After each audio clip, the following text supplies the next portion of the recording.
Hello and welcome to Bruce's Shorts. My name's Bruce Devlin. Today we're going to ask, what's a CPL? Specifically, what's an IMF CPL?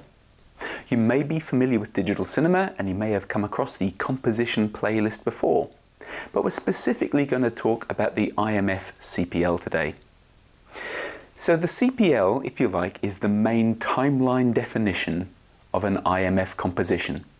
In other words, it defines what media should be played at what time, in what order, and what the track arrangements are in your composition. The video in an IMF composition lives in a video track file. Each audio track, whether it's stereo, whether it's 5.1, or whether it's some other exotic arrangement of channels, lives in its track file. So if you have a stereo track, you have a stereo track file. If you have a 5.1 track, you have a 5.1 track file. That's why they're called track files. And within the CPL, you will see these defined in the IMF Timing Model. And the IMF Timing Model has several different levels. It has these segments, where each segment is like a synchronous cut across each one of the tracks.